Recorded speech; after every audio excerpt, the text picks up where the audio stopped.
Hace 20 minutos que estás mirando la pantalla. ¿Debería empezar a preocuparme? No, no, es que le aposté a Doom que ganaría a Cabo Vivo y estoy algo choqueado que ni siquiera ganó Hora de Aventura. ¿Y cuál es el problema? Tenemos todo lo que necesitamos para el ganador. ¿Quieres algo de ayuda? En primera, tengo todo lo que necesito. En el momento que yo empiece a hablar en plural, en ese momento me voy a dar electrochoques. Y en segunda, considerando lo que pasó la última vez, no. Gracias, pero no. Yo me hago cargo del video. ¿Tú qué haces, por cierto? Ayer me sangró un poco la nariz y podría jurar que mi brazo se movió por sí solo. No tratas de apoderarte de mi cuerpo, ¿verdad? Nah, solo pongo un poco de orden por acá. Ah, ok. Tú nunca lo sabrás. ¿Qué? Dije que deberías empezar. Ah, ajá. Kikas, ¿qué prefieren? ¿El cómic o la película? Cuando hablamos de películas basadas en cómics, especialmente de superhéroes, no es algo factible esperar una adaptación fiel del concepto. Al menos no una adaptación elaborada a nivel de llevar un arco argumental completo desde el cómic a la pantalla grande. ¿Por qué? Bueno, es fácil, la mayoría de ellos tienen años existiendo. Spider-Man tiene 50, Superman 75, las Tortugas Ninja tienen 30 años y Spawn más de 20, solo por citar algunos, por lo que tienen una cantidad muy numerosa de historias que contar, y la mayoría de ellas son historias elaboradas, de las que necesitas tener conocimiento previo de algún número del cómic para entenderla a la perfección. Hay one-shots o arcos argumentales no muy largos que de hecho, en mi opinión, son más que viables para una adaptación cinematográfica, sin embargo los productores no las toman, ya sea por el riesgo de qué clase de recepción vaya a tener en un público general esa visión específica del superhéroe, o simplemente sea demasiado inverosímil para un live action, pero perfecta para una animación. Pero hay excepciones a esa regla. Películas que no solo es posible hacer producciones fieles al concepto original, sino que se produjeron con esa intención. Y le estoy hablando de prácticamente tomar un cómic y convertirlo en un guión de película. Ya hay muy buenos ejemplos, por ejemplo Watchmen de Alan Moore adaptada a cine por el director Zack Snyder y David Hayter, ya saben, la voz Snape. V de Venganza, una novela gráfica también de Alan Moore dirigida para cines por James McTeague. Sin City de Frank Miller, quien codirigió la versión cinematográfica junto con Robert Rodriguez y Quentin Tarantino. Y Kick-Ass dirigida por Matthew Vaughn, responsable de dirección de X-Men First Class. Por ahí está el puesto número 1 la adaptación más fiel hasta ahora. Pero en esta ocasión voy a hablar de Kick-Ass y sus adaptaciones de cine. Comenzando por decir que me gustan los cómics de Kick-Ass. Más el primer volumen que los otros. En general tienen sus detalles, pero cuando Millar no se excita con el gore, en general resultan ser muy buenas obras. Las películas empiezan gustándome, pero cuando acaban termino con sentimientos muy encontrados. Y no puedo tacharlas del todo como malas películas, al menos no la primera. Ya que pues desde un punto de vista cinematográfico, desde el punto de vista como película, no lo están haciendo del todo mal.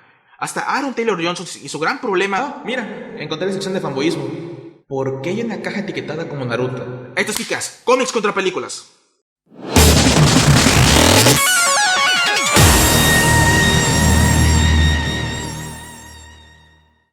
En el 2008, Icon, una imprenta de Marvel, publicó por primera vez Kick-Ass, una obra creada por el dibujante John Romita Jr., quien es conocido en el mundo de Marvel por participar en diversas ocasiones en cómics de Daredevil, The Amazing Spider-Man, X-Men, Punisher, entre muchas otras obras más. Y el escritor Mark Millar, a quien tal vez conozcan por ser el guionista de la saga Civil War de Marvel, e inaugurador de X-Men en el universo Ultimate, además de participar en otros trabajos más personales en otras publicaciones, como por ejemplo Wanted, que ya tuvo su versión cinematográfica hace algunos años, y Secret Service, la cual está a pocos meses de ser estrenada su versión cinematográfica. Aquí en México empezaron a publicarse no hace mucho, tienen como unos 8 o 9 meses más o menos, y lo está haciendo Panini Comics, no Televisa, la cual tengo entendido que también es una subsidiaria de Marvel. No estoy muy seguro cómo funciona el mundo de las imprentas. El punto es que ya está en México, de hecho por eso no la había reseñado, estaba esperando que la publicación alcanzase la segunda película. Y aparte porque en marzo tuve un accidente, de que en otra ocasión les voy a contar. La pregunta correcta es, ¿cuánto tiempo más voy a esperar para poder comprar Scott Pilgrim? ¿Quién eres? Dime Kick-Ass. Hablemos un poco de la idea. ¿Qué pasaría si un geek del cómic como tú, como yo, decidiese un día ir en contra de todo sentido común y ser un superhéroe? Ignorando que en los cómics hay un par de ventajas claves, sea que tenga superpoderes o mucho dinero para galles costosos, una motivación dramática o su buena dotación de eventos que a veces son demasiado convenientes. Eso sin mencionar que esto es la sociedad real, cruel y real sociedad, que en su mayoría no moverían un solo dedo para ayudar a un necesitado, sea por miedo o por pereza. O las dos cosas.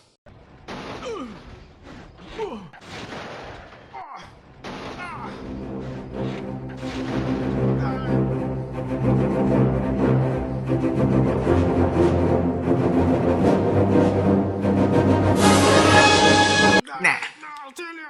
Sin mencionar las demás facetas oscuras pero muy reales de la sociedad. Creo que sería más fácil y resumido decirles que en parte Mark Millar basó su idea en una cultura que se llama Real Life Superheroes. Si nunca habían escuchado ese término, es una cultura que...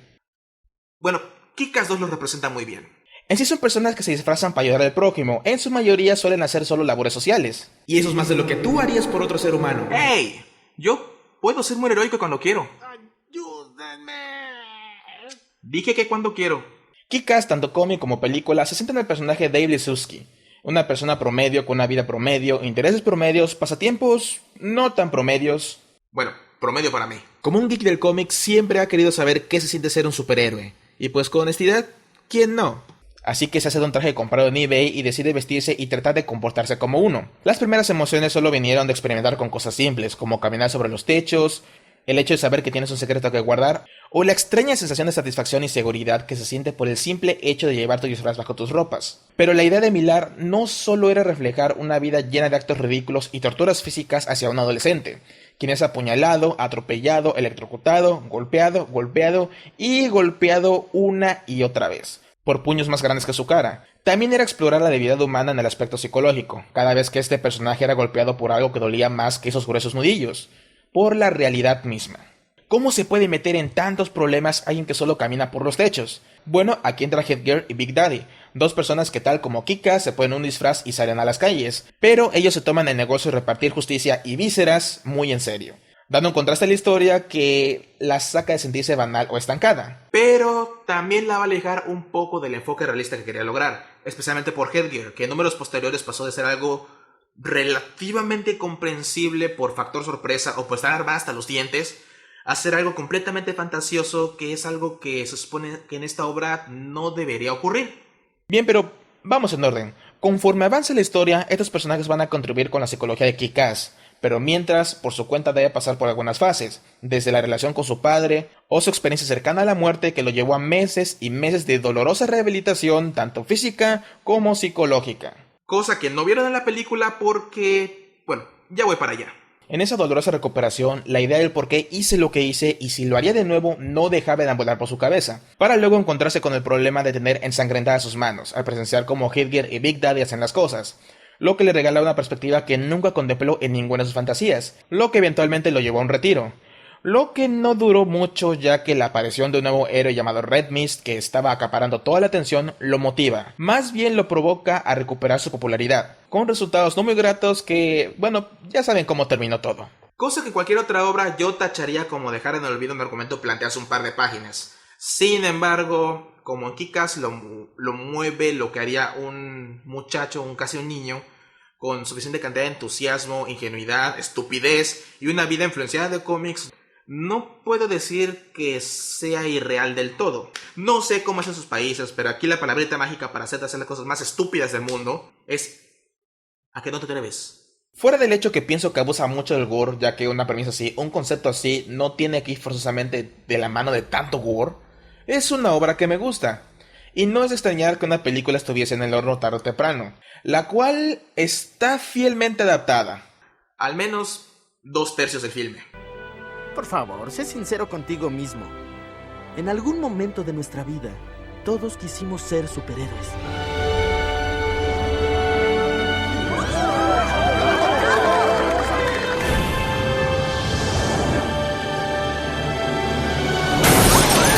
Hay muchas escenas que parecen haber sido llevadas del papel a la pantalla.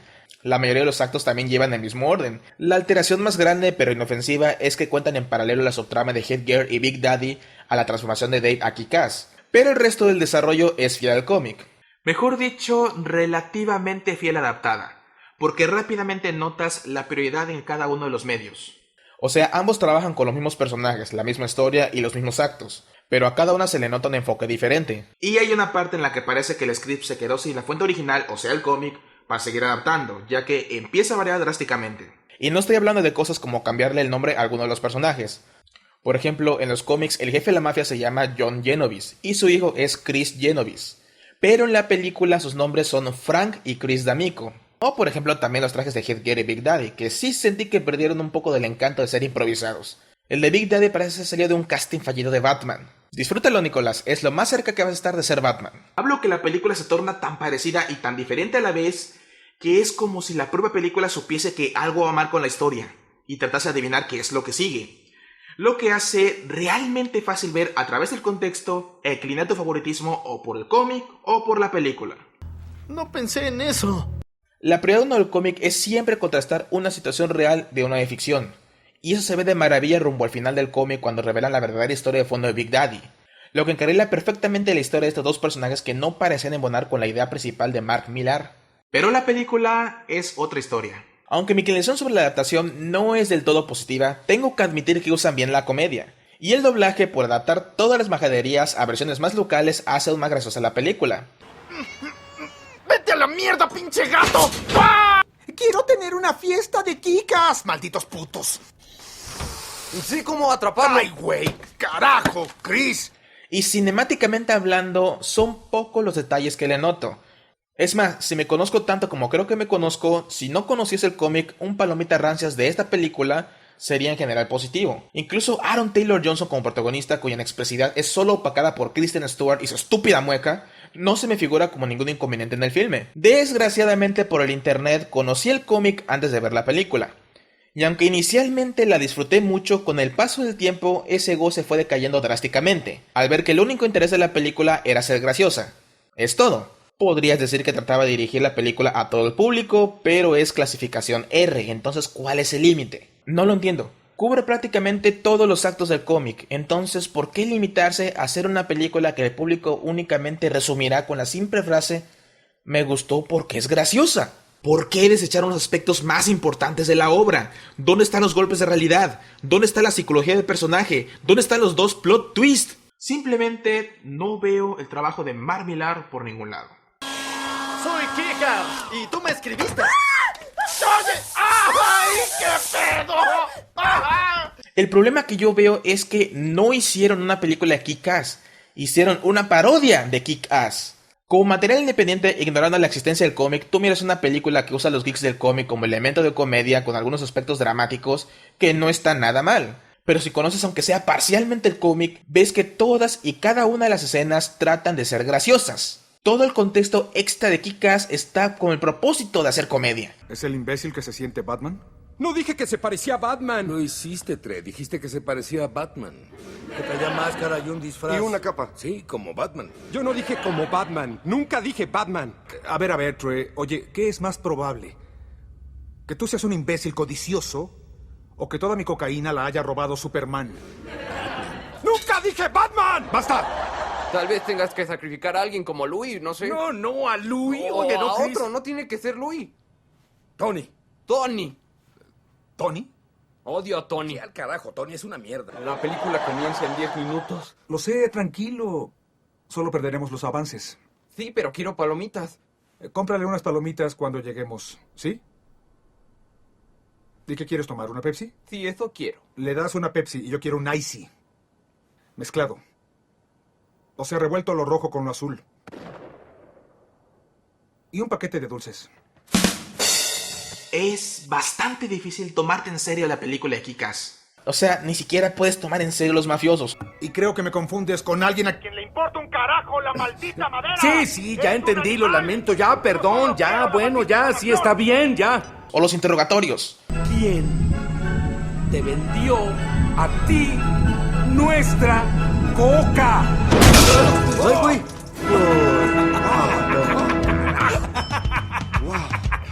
Los dos plot twists fueron sacrificados con fines cómicos. Red Mist no debería tener tanto protagonismo. El cómic maneja su identidad secreta como el plot twist antes de traicionar a Kick-Ass. Pero en la película, desde un principio, ya sabes quién es Red Mist. Y todas las escenas del personaje Chris D'Amico es para que te burles de él, hasta de su habla. No quiero que se queden ahí rascándose las nalgas. Y pobres de... ¿Hola? ¡Murieron todos! Todos en el almacén están muertos. Tienes que ver esto. ¿Por qué? ¿Qué hace? ¡Ay, cabrón! ¡Ay, me dolió! ¡Ay! Dígame con honestidad, ¿alguien imaginó ver a Red Mist así? Sin miedo a equivocarme, me atrevería a apostar que las preguntas claves en la decisión de qué escenas adaptar para la película y cuáles no fueron: ¿es gracioso? ¿O podemos hacerlo gracioso? Déjenme ilustrarles este punto. La muerte de la madre de Dave. ¿Podemos hacerlo gracioso? Todd dice que siguen haciendo el cereal del Conde Chocula, pero que ya no lo venden. La aparición de Red Mist. ¿Podemos hacerlo gracioso? ¡Ay, cabrón! La epifanía de Dave con su madre muerta. ¿Podemos hacerlo gracioso? No, sería de mal gusto. Ponga un skip time y ya. Puedo pasarme la película entera describiendo escenas como estas, pero creo que ya entendieron el punto. Creo que tratándose de un enfoque completamente personal de la película, estoy dispuesto a pasarlo por alto. Pero luego viene el último tercio de la película. ¿Recuerdan que hace un momento dije que parece que la película en un punto se queda sin el material original, ya saben, del cómic, para continuar adaptando?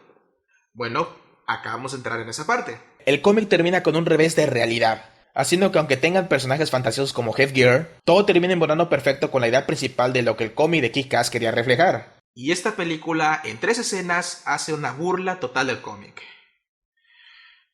Primera escena.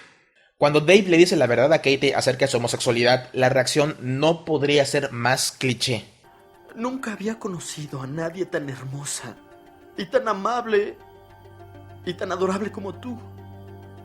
Por lo que al final de la película de Kick-Ass, el héroe se queda con la chica, porque fue honesto y con el tiempo que pasaron juntos como supuesto gay, los acercó hasta enamorarse. Puedes aprovecharte de una situación, de la ignorancia de una mujer, basar toda su relación en mentiras, y cuando decides ser honesto con ella, en el que le digas que todo lo que sabe de ti no es cierto, en todo lo que está fundamentada su relación no es cierto, tendrás sexo. Puede que te mire feo por unos minutos, pero al final tendrás sexo. En el cómic, la mujer se indigna por haber sido engañada y le pide al novio actual, porque tiene novio, porque aquí no es como una historia cliché, que por alguna razón, por muy bonita que sea la mujer, el interés romántico del héroe nunca tiene novio. Así que esta le pide al novio que le dé una paliza, para luego por la noche enviarle una foto de ella teniendo sexo oral con el novio. Esto es Mark Millar escribiendo una historia. Esto es Mark Millar pateando a alguien que ya está derribado. La peor parte es que para llegar a este punto, la película le da mucha participación a Katie. Y es participación que luego no tiene ni siquiera sentido. O sea, cuando Kick-Ass va a confrontar al drogadicto, según lo hace porque Katie se lo pidió, porque Katie antes salía con él. Es bastante difícil imaginar ese escenario. Es que no puedo creer que haya muerto, es todo. Nadie cortaba la coca como él. Guiar las acciones de Katie y Dave a un final feliz amoroso es una de las cosas más irresponsablemente cliché que hicieron. Pero desgraciadamente no la peor. La escena que viene hace que lo de Red Mist sea algo completamente perdonable. En el cómic, Mark Millar dejó perfectamente inmortalizado el núcleo completo de Kick-Ass en esta escena. Y la película, pues... vamos a la escena. Esta es la escena donde Kick-Ass y Big Daddy son torturados, donde Big Daddy revela su verdadera historia de origen, en la cual Dave recibe el último y más fuerte golpe de realidad, tal vez el más duro de todos los cómics hasta ahora. Y esa es que la historia tan genial de Big Daddy de ser un policía que no aceptó un soborno, de que perdió a su esposa y luego crió a su hija para obtener la venganza contra quienes destruyeron su familia, es mentira. Todo era mentira. La cruda realidad es que él es exactamente igual que Dave. Estaba harto de su vida monótona, estaba harto de su matrimonio y quiso experimentar la vida de un superhéroe. Y arrastró a su hija bebé hacia esa vida, financiando sus aventuras vendiendo algunos cómics por eBay, cómics muy valiosos de su colección. Pero toda historia de superhéroes necesita un villano. Fran D'Amico fue elegido por Big Daddy completamente al azar para convertirse en el villano de su cuento. Esa es la verdad cruda. En la película, que por cierto no son escenas tomadas del cómic, ni siquiera se acercan al estilo de Romita Jr., aún hay gente que cree que fue referencia al cómic, pero no lo fue. ¿En qué estaba? Ah, sí. En la película la historia super genérica de Big Daddy resulta ser cierta. O sea, fuera plot twist, fuera núcleo de personaje, fuera punto de la obra, fuera revelación de Dave y fuera cualquier tipo de comentario inteligente que se pudo haber hecho con un cliché. Fuera todo eso, porque la historia de Big Daddy es cierta. Ya todo lo que nos queda es ir a la Baticueva, ir por algunos gadgets y prepararnos para la más inverosímil, estúpida e innecesaria escena que se les pudo haber ocurrido agregar.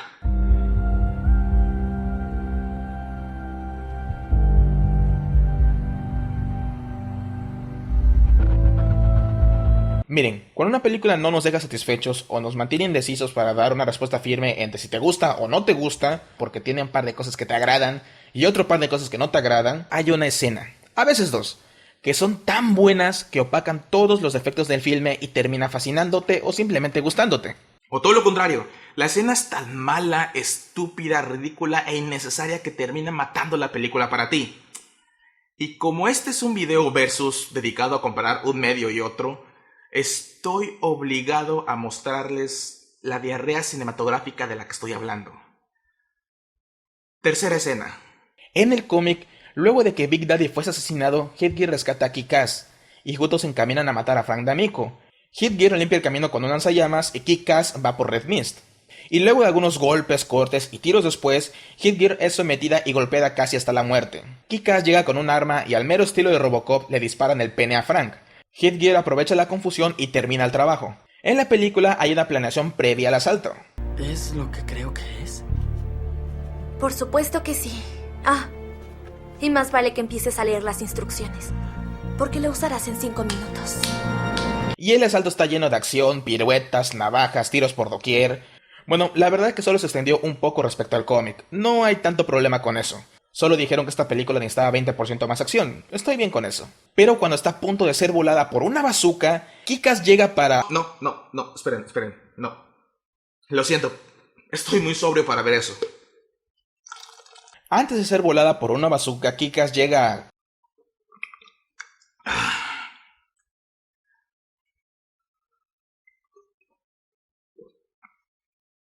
Kick-Ass llega volando en una jetpack equipado con un par de... Miren, no puedo beber y hablar al mismo tiempo, así que disfruten la escena.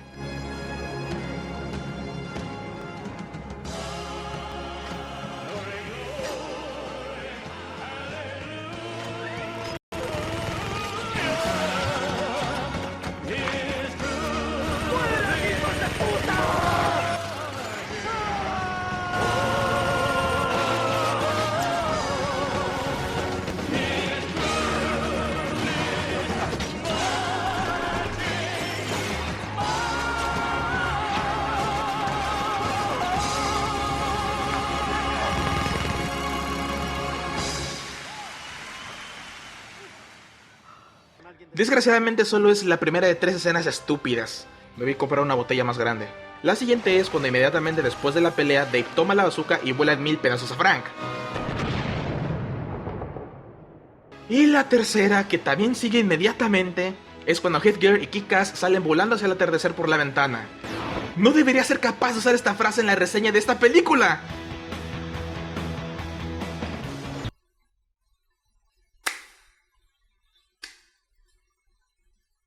Este es el momento en el que conocer el material original es una maldición. Porque en una escena acabas de ver desplomarse y prenderse en llamas todos los esfuerzos por hacer una película fiel del cómic de Kick-Ass. Uno trata de hacerse la idea de qué fue lo que pasó aquí, quién sufrió un derrame cerebral, si el director o el escritor o no sé, producción. O sea, ¿realmente esa fue la mejor escena que se les ocurrió?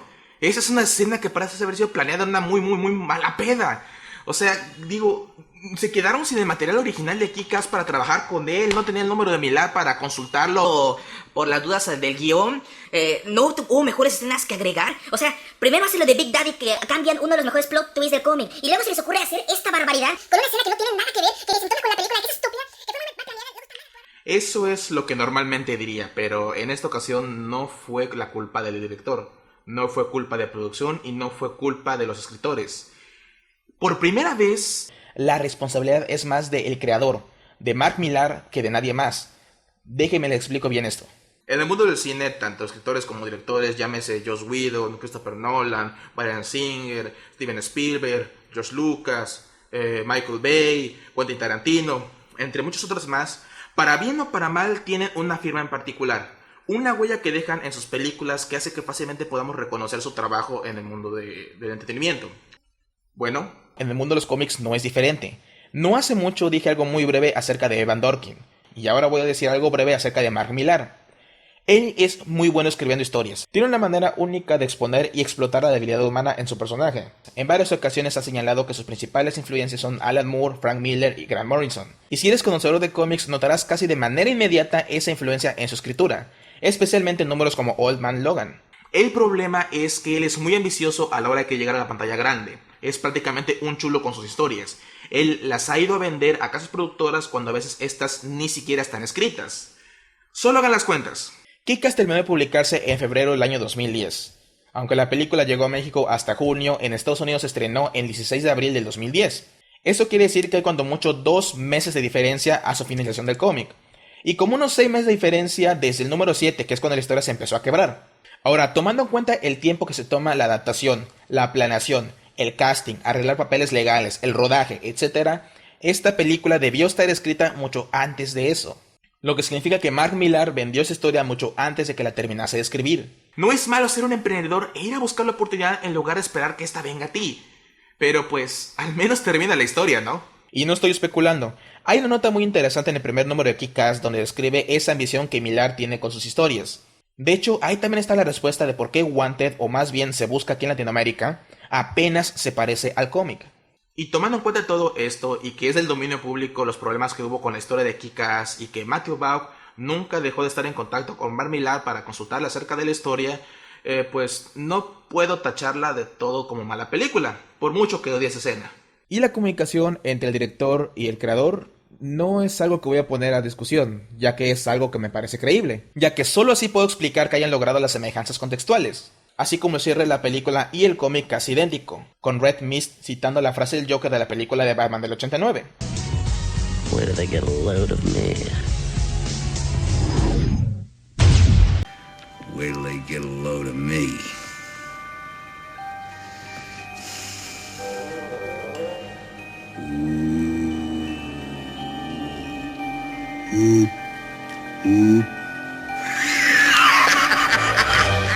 Es obvio que en algún punto de la producción de la película decidieron seguir la línea argumental aparentemente obvia. He ahí el final feliz. Esta escena no tiene perdón. Con o sin asesoría de Millar, esta escena no deja de ser estúpida. Pero en cuanto al resto de la película, es casi enteramente comprensible diferir tantos aspectos entre obras.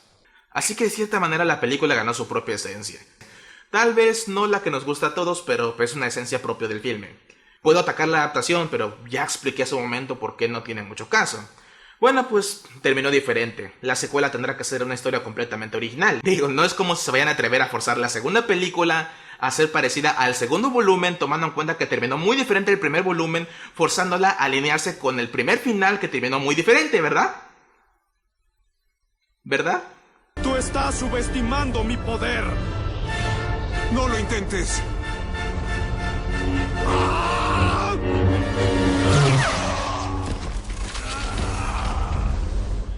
Ok, Kick-Ass 2. Antes de hablarles acerca de la película, primero déjenme hablarles un poco acerca de los cómics en que se basaron para hacerla. Sí, eso dije, cómics en plural. Cuando finalizó Kick-Ass, no se tuvo que esperar mucho tiempo para leer Kick-Ass 2. Solo 8 meses después de haber finalizado el primer volumen, se publicó el primer número de Kick-Ass 2, siendo una continuación del primer volumen. Bueno, casi. Hay una historia entre esas dos. Headgear, un spin-off que se publicó después de Kick-Ass 2, aunque cronológicamente hablando se ubica entre Kick-Ass 1 y Kick-Ass 2 porque es una precuela, que narra parcialmente la lucha contra el crimen de Headgear y enfocándose más en cómo se trata de adaptar a la sociedad normal. Aparte trata también del desarrollo como villano de Red Mist a Motherfucker, con robos de tiendas y su entrenamiento, que no es más que una sátira de personajes como Batman. Aquí en México se publicaron por orden de lectura, así que no se vayan a quemar el coco buscando el orden cronológico. Kick-Ass 2, el cómic, se centra una vez más en Day y su afán de ser un superhéroe, primero teniendo sesiones de entrenamiento con Headgear para luego unirse a un super equipo llamado Justicia por Siempre, conformado por algunos superhéroes que él inspiró con sus hazañas del primer volumen.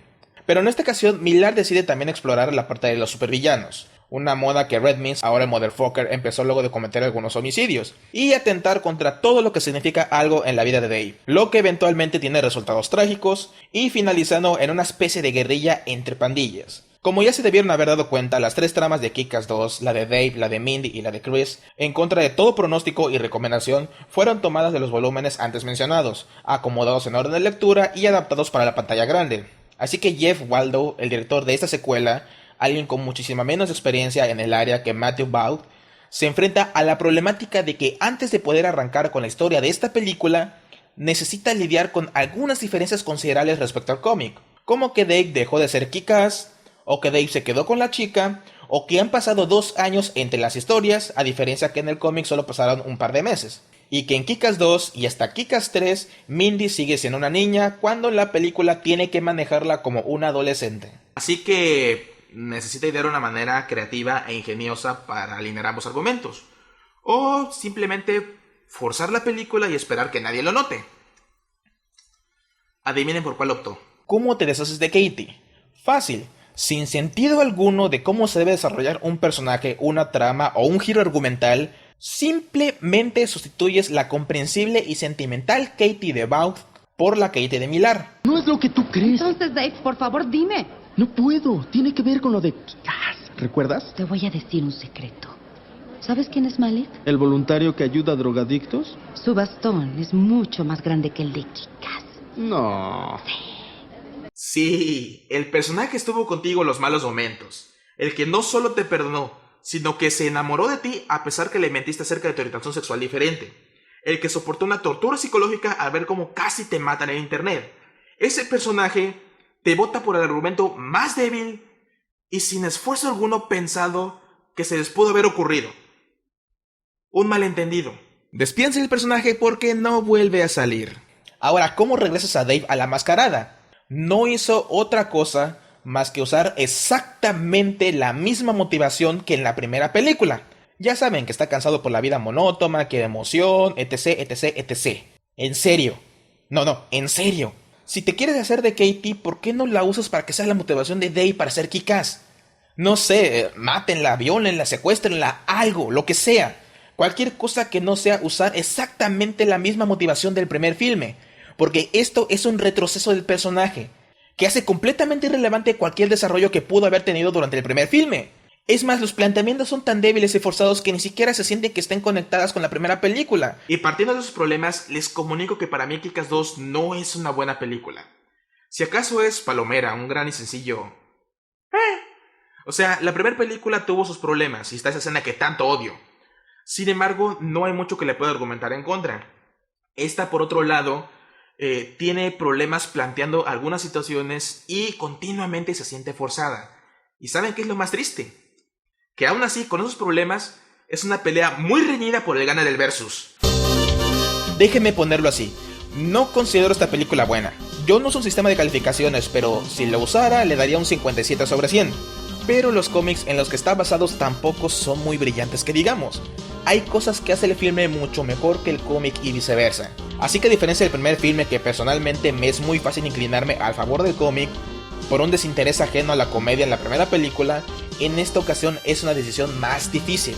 Es más, si conoces el cómic pero te inclinas más por la película, es una inclinación que yo puedo llegar a comprender, incluso a apoyar.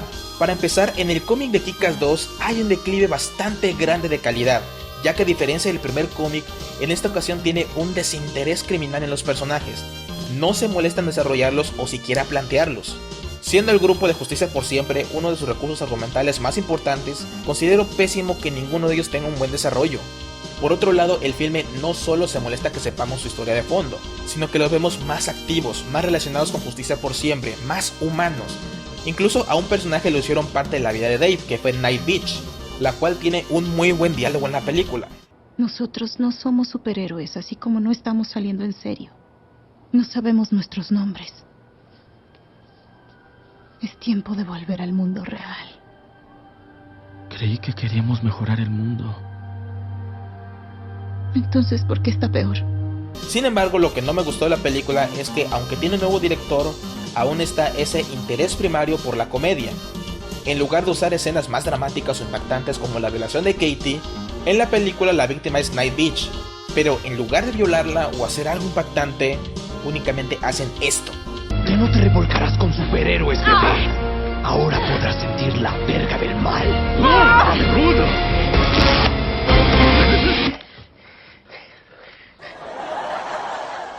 ¡Rayos! ¿Qué pasó? ¿Qué haces? ¡Apúrale! Ahora tengo dolor de cabeza. Muy aguada la verga del mal. Y como punto personal, no se despegan de la única cosa que quiero olvidar de la película anterior.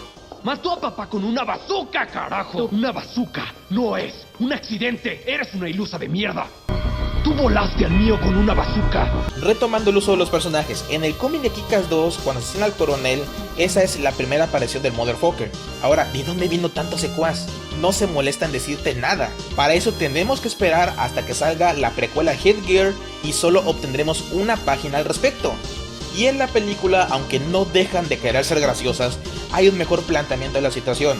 Aunque los chistes del falso entrenamiento de Chris son mucho mejores en los cómics, la película aprovechó ese tiempo para plantear mejor al super equipo de villanos. Un ex mafioso chino que busca trabajo. Sencillo, Genghis Carnage, ¿quién más?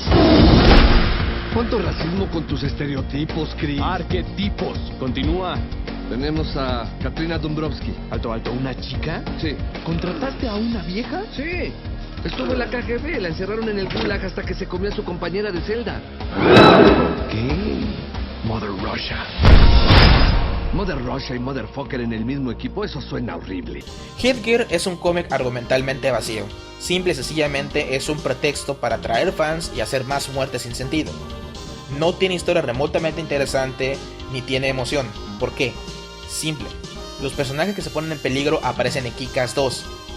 Y les recuerdo que es una precuela, así que ya sabes que sobreviven. Y los que mueren pues ni los conocía. Sin embargo, aunque no sea una muy buena precuela, siembra un precedente más creíble del por qué Mindy deja de ser Headgear, con eso que se puso en peligro a su familia. Cuando en la película lo deja por un simple y sencillo sermón. Es todo, un simple sermón. Ralph Genovese muere en el cómic de Headgear sin mucho escándalo y sin hacer mucho como personaje. En la película aprovechan ese personaje bajo el nombre de Ralph D'Amico para hacer un excelente contraste entre un villano de fantasía como lo que aspira Chris a un villano del mundo real como un mafioso. Esta es una de las mejores escenas de esa película.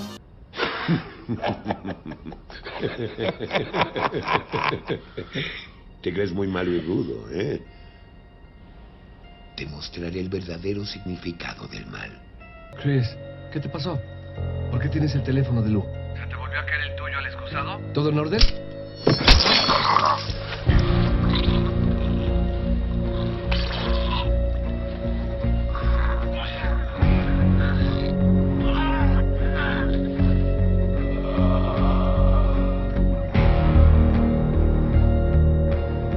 Sin embargo, el Motherfucker en el cómic termina siendo un villano cruel y que temer. Comete homicidios, lidera una matanza en masa en la ciudad, y aunque con ayuda de Mother Russia, se las ingenia para matar al padre de Dave. En la película sigue siendo el mismo personaje ridículo y payaso que no puedes tomar en serio.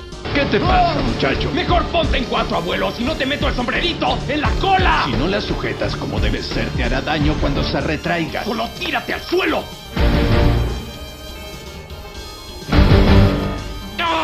¡Y tú date puta! ¡Ah! ¡Te lo dije! Y el gran drama de la película lo desata que un amigo no tiene ni sentido común ni una sola neurona funcional en la cabeza. No le dirás a nadie. ¡No! El humor de Headgear para adaptarse es solo morboso. El de la película es más breve y es una crítica social muy acertada. Desgraciadamente, todo el bendito contexto de la subtrama de Headgear fue adaptado para una Headgear adolescente. El resultado es vergonzoso, porque la trama parece robada de la película Chicas Pesadas, y no funciona en ningún momento para Headgear, que no deja de sentirse forzada en ni un solo instante. Bueno, esto es más o menos lo que quiero decir cuando digo que están muy parejos, entre lo que hacen bien y lo que hacen mal. En cuanto al cómic, estoy muy decepcionado que bajara tanto la calidad. Mark Millar fue muy detallista en el primer volumen, y son detalles que el primer filme no aprovechó. En lugar de aprovecharlos, usó contexto cómico. Pero en el segundo carecía de ese detalle. Me hace hasta pensar que tal vez lo hizo a propósito, para que la película secuela, en caso de haber secuela, no sufriera tanto para alinearse con la historia del segundo volumen del cómic. Y Headgear es el spin-off que todos los fans pidieron, pero no que la saga necesitaba. Y aunque la película tiene esta escena que está genial, la verdad, aún así considero que gana el cómic. ¿Por qué? Bueno, la dirección falla en varias cosas. Por ejemplo, la batalla final, con docenas de nerds disfrazados que se atacan los unos a los otros, se parece más a un desacuerdo de muy mal humor en la Comic Con, no a una guerrilla de verdad, lo que normalmente no estaría mal, si no fuese que la película ya había ganado tinte serio desde el asesinato del padre de Dave. Otra es que las cosas que dependen de un factor más de impacto, como lo es el lenguaje grosero, la diarrea explosiva y el sadismo sangriento, ni siquiera son impactantes, son sencillamente asquerosas. Y una vez más, no puedo ignorar lo genérico que terminó Kick-Ass 2. Un beso entre los dos protagonistas, la promesa que algún día se verán, las personas que se disfrazaban van a seguir haciendo el bien común pero como buenas personas, Kick-Ass entrenando para hacerse más cabrón. En el cómic, los invito a leerlo, tiene un final mucho más intenso y emocionante, en el que Hit-Girl se sacrifica para que Dave y amigos escapen, y es capturada por un policía corrupto al mando de la última cabecilla mafiosa de la familia Genovese, cuyo desenlace está en las páginas de Kick-Ass 3, la cual no reseñaré aún porque el cómic aún no se publica en México. Así que pues, ¿qué prefieren? ¿Lo cómico, lo serio, lo dramático, lo inverosímil, lo lleno de acción? ¿Cuál es su preferencia? En caso de ver un Kick-Ass 3, ¿creen que se vuelvan a atrever a forzarla para que se parezca al tercer volumen?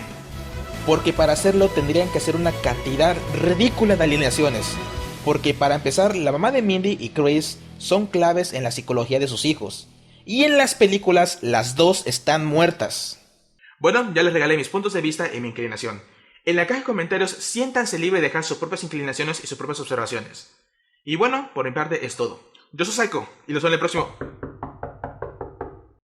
Ya no puedo terminar esa frase.